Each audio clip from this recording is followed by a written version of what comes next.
नमस्कार, मेरा नाम है दशरथ प्रधान और आप देख रहे हैं छड़नागपुर लाइव। सुबह की 5 बजे की स्पेशल बुलेटिन में स्वागत है। तो चलिए जानते हैं झारखंड की 25 बड़ी खबरों को फटाफट। रांची के जाने माने शिक्षाविद आरई सिंह नहीं रहे शिक्षा जगत में शौक किल है। जेवीएम सैमली के पूर्व प्रिंसिपल रहे राम इकबाल सिंह नहीं रहे। रांची के जाने माने शिक्षाविद ने ऑर्किड अस्पताल में 22 नवंबर को अंतिम सांसें ली। वो बिहार के सीतामढ़ी जिले के रहने वाले थे। विकास विद्यालय रांची में उन्होंने अध्यापन किया, फिर खूंटी कॉलेज आ गए थे। वहां से डीएवी सैमली में प्राचार्य के पद पर रहे और रांची का सर्वश्रेष्ठ स्कूल का दर्जा उन्हीं के कार्यकाल में मिला। उत्तराखंड सुरंग हादसे में फंसे झारखंड के मजदूर से उसकी भाभी ने की बात, बताया ठीक है सब कुछ। सुनीता हेम्ब्रम ने बताया कि उनकी बात अपने देवर से हुई है। सुनीता ने बताया कि उनकी स्थिति स्थिर है, वो सुरक्षित हैं और स्वस्थ हैं। सरकार की ओर से उन्हें खाना और कपड़ा उपलब्ध कराया गया है। सरायकेला में रेलवे ट्रैक के पास मिला वृद्ध व्यक्ति का शव, पुलिस जांच में जुटी। सरायकेला जिले के आमदा प्रखंड क्षेत्र में बुधवार सुबह रेलवे ट्रैक के पास एक अज्ञात वृद्ध व्यक्ति का शव बरामद हुआ है। मृतक की उम्र लगभग 65 वर्ष बताई जा रही है। घटना की जानकारी मिलने के बाद स्थानीय लोगों ने इसकी सूचना पुलिस को दी। इसके बाद पुलिस ने शव को अपने कब्जे में लेकर पोस्टमार्टम के लिए भेज दिया है।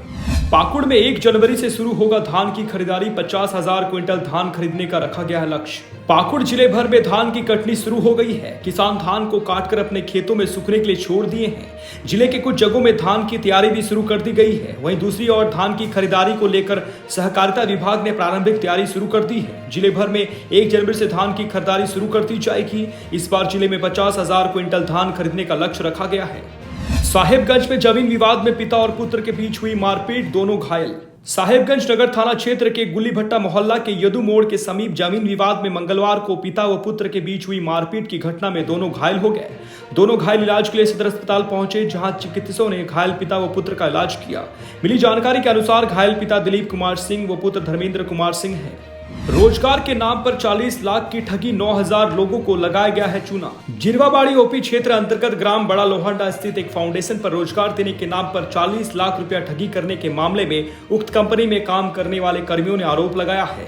इस मामले में नाड़ेदियारी निवासी रविकांत मंडल सहित तकरीबन 1 दर्जन लोगों ने संयुक्त रूप से हस्ताक्षर कर आवेदन जिरवाबाड़ी थाना प्रभारी के नाम दिया है। इसमें उन्होंने दर्शाया कि हम लोगों को स्वरोजगार देने के नाम पर लोहांडा स्थित सशक्त समाज फाउंडेशन के अधिकारी रविकांत ठाकुर व सुशांत ठाकुर द्वारा उन्हें जोड़ा गया। बताया गया कि 350 लेकर तुम अन्य व्यक्तियों को जोड़ो और जब 100 लोगों का ग्रुप बन जाएगा तो 10,000 रुपया प्रति माह वेतन मिलेगा। जब सभी रुपया जमा कर दिया गया है तो अब हम लोगों को वेतन के नाम पर कुछ नहीं दिया जा रहा है। गोविंदपुर साहिबगंज हाईवे पर हुआ दुर्घटना, बस की चपेट में आने से बच्चे की हुई मौत। फतेहपुर के गोविंदपुर साहिबगंज हाईवे सड़क के बीदापाथर थाना क्षेत्र अंतर्गत चापुड़िया मोड़ के समीप मंगलवार सुबह को राजदीप बस की चपेट में आने से 5 वर्षीय बच्चे की मौत हो गई। बच्चे की पहचान चापुड़िया गांव के ही रामू चौधरी के पुत्र रिंकेश चौधरी के रूप में हुई है। दुमका में दहेज के लिए नवविवाहित की मौत का मामला, पिता ने ससुराल वालों पर लगाया हत्या का आरोप। दहेज की बलिवेदी पर नवविवाहित शबनम बीवी की निर्मम हत्या ससुराल वालों ने मिलकर कर दी और साक्ष्य छिपाने की नियत से बेडरूम में लाश को फंदे से लटका दिया। मृत शबनम बीवी के पिता खलील अंसारी ने ससुराल पक्ष पर आरोप लगाते हुए कहा कि 6 माह पूर्व शबनम का निकाह रीति रिवाज के साथ किया। देवघर जिले के मोहनपुर निवासी फैज अंसारी के साथ किया गया था और सामर्थ्य से बढ़कर मेहर की रकम और दहेज दिया गया था। शादी के बाद कुछ दिन ठीक गुजरे, पर कुछ दिनों के बाद से ही उसे और दहेज की मांग को लेकर यातनाएं दी जाने लगी। रांची के जगन्नाथपुर मंदिर से नगद सहित 50,000 रुपए के सामान की चोरी। जगन्नाथ मंदिर में सोमवार की रात नगद सहित 50,000 रुपए की सामान की चोरी हो गई। चोर ने मंदिर कार्यालय की खिड़की तोड़कर वहां रखे पैसों पर हाथ साफ कर दिया। यहां से मंदिर कमेटी के 7500 रुपया नगद के अलावा पंडित राम मोहंती की सिंदूक से 9,000 रुपए की चोरी कर ली गई। वहीं चोर 7500 रुपया पंडित सरयूनाथ मिश्रा की संदूक से ले गए। इसके अलावा एक खराब पड़े एम्पलीफायर, 32 GB के 2 पेनड्राइव और सोने व चांदी की टिकली लाइट की चोरी कर ली। चोर मंदिर की चाबी का गुच्छा भी साथ लेकर चले गए। बोकारो सिख दंगे के 24 पीड़ितों को मिलेगा 1.20 करोड़ रुपए का मुआवजा। लोहरदगा में बनेगा किस्को पुलिस अनुमंडल। सिख दंगा के 24 पीड़ितों में उनके आश्रितों के बीच 1.20 करोड़ रुपए से अधिक की मुआवजा राशि का वितरण किया जाएगा। लोहरदगा जिले में किस्को पुलिस अनुमंडल बनेगा। इन दोनों प्रस्तावों पर झारखंड के मुख्यमंत्री हेमंत सोरेन की अध्यक्षता में हुई कैबिनेट की बैठक में बुधवार को मुहर लगा दी। देवघर के वंचितों को मिलेगा आबा आवास, जाने किसे होगा फायदा। देवघर डीसी ने बताया कि आबा आवास योजना राज्य सरकार की महत्वपूर्ण योजना है। सरकार राज्य के ग्रामीण क्षेत्र के गरीब गृहविहीन लोगों को पक्का घर उपलब्ध कराने के लिए कृत संकल्पित है। राज्य सरकार गृहविहीन या कच्चे घरों में रह रहे गरीब लोगों को पक्का घर उपलब्ध कराने के लिए राज्य संपोषित योजना के रूप में आबा आवास योजना प्रारंभ किया है। आबा आवास योजना के अंतर्गत 3 कमरों का पक्का मकान व रसोई घर बनाया जाएगा, जिसका क्षेत्रफल 31 वर्ग मीटर होगा। योग्य लाभुक के लिए आबा आवास योजना अंतर्गत आवास निर्माण के लिए सहयोग राशि 2 लाख है। जमशेदपुर में छठ पूजा के दौरान 4 घरों और एक दुकान में चोरी। छठ पर्व को लेकर पुलिस ने व्यापक तैयारी की थी। पुलिस का कहना था कि लोग त्योहार मनाएं, हम उनके घरों से लेकर घाट तक की सुरक्षा देखेंगे। लेकिन पुलिस की सक्रियता को धत्ता बताते हुए चोरों ने पर्व के दौरान 2 दिनों में 4 घरों व एक दुकान में चोरी को अंजाम दिया।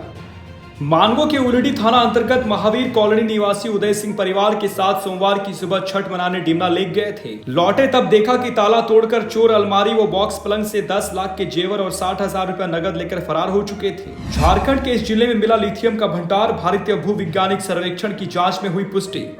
भविष्य का खजाने कहे जाने वाले खनिज लिथियम का भंडार कोडरमा में मिला है। भारतीय भूविज्ञानिक सर्वेक्षण की प्रारंभिक जांच में पुष्टि हो गई है कि माइका के साथ साथ लिथियम का भी भंडार है। अब G3 लेवल की खुदाई कर विस्तृत रूप से ये पता चल सकेगा कि यहाँ लिथियम की मात्रा कितनी है। बकरी चोरों ने की थी जमनी तिग्गा की हत्या, एक गिरफ्तार। गुमला में बकरी चोरी करते देखने व चोरों की पहचान करने के कारण महुआ टोली गांव की जमनी तिग्गा की हत्या कर दी गई थी।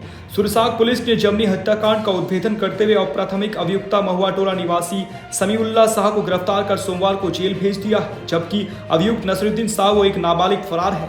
अपहरण के बाद युवक की हत्या पचातू घाटी में शव को जलाकर फेंका। रांची के लोअर बाजार थाना क्षेत्र के रतन पुलिस पोस्ट के समीप रहने वाले मोहम्मद आफ्ताब की अपहरण के बाद हत्या कर दी गई। इससे पहले 13 अक्टूबर को यूसुफ, सद्दाम व बिट्टू ने उसका अपहरण किया था। मोहम्मद आफ्ताब की हत्या करने के बाद आरोपी उसके शव को ट्रॉली बैग में पैक कर पतरातू घाटी ले गए। वहां शव को बैग सहित जला दिया और वापस आ गए। यूसुफ की गिरफ्तारी के बाद पूरे मामले का खुलासा हुआ है। प्रेम प्रसंग से नाराज पिता ने नाबालिग बेटी की गोली मारकर की हत्या, पुलिस ने किया अरेस्ट, बंदूक जब्त। गढ़वा जिले के रंका थाना के नगरी निवासी महापर्व छठ की रात नाबालिग बेटी की उसके पिता ने ही गोली मारकर हत्या कर दी। पुलिस ने कार्रवाई करते हुए पिता संजय सिंह को अरेस्ट कर लिया है। बताया जा रहा है कि नाबालिग का एक लड़के से प्रेम प्रसंग चल रहा था। इससे उसके पिता नाराज थे। लड़के से मिलने के दौरान ही गुस्से में पिता ने उसे गोली मारकर हत्या कर दी। जमशेदपुर में मिलावटी शराब बनाने वाले गैंग पर शिकंजा, 465 लीटर जहरीली दारू बरामद। मंगलवार को आबकारी विभाग ने सीताराम डेरा थाना अंतर्गत भुयाड़ी बस्ती में छापेमारी कर वहां चल रहे अवैध मिनी शराब फैक्ट्री का पर्दाफाश किया है। इसके साथ ही एक व्यक्ति को गिरफ्तार किया है। छापेमारी में 464.76 लीटर नकली शराब बरामद की गई है। झारखंड में बड़ा हादसा, करंट की चपेट में आने से 5 हाथियों की मौत। झारखंड के पूर्वी सिंहभूम के मुसाबनी की सुरदा पंचायत के ऊपर बांधा गांव से लगभग आधा किलोमीटर दूर घने जंगल में करंट की चपेट में आने से 5 हाथियों की मौत हो गई। घटना सोमवार शाम 5 बजे की है। हालांकि आसपास के लोगों को इसकी जानकारी मंगलवार दोपहर बाद मिली। ग्रामीणों ने बताया कि मुसाबनी स्थित दामोदर वैली कॉर्पोरेशन की ग्रिड से हिंदुस्तान कॉपर लिमिटेड की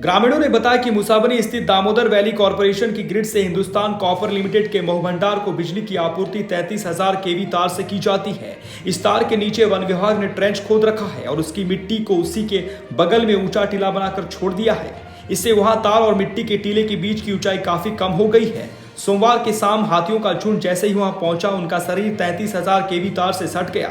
इससे झुंड में शामिल 3 वयस्क और 2 नन्हे हाथियों की घटनास्थल पर ही मौत हो गई। झारखंड की प्रमुख बड़ी खबरों को देखने के लिए धन्यवाद। चैनल को सब्सक्राइब कीजिएगा, वीडियोस को लाइक कीजिएगा, शेयर कीजिएगा। जोहार।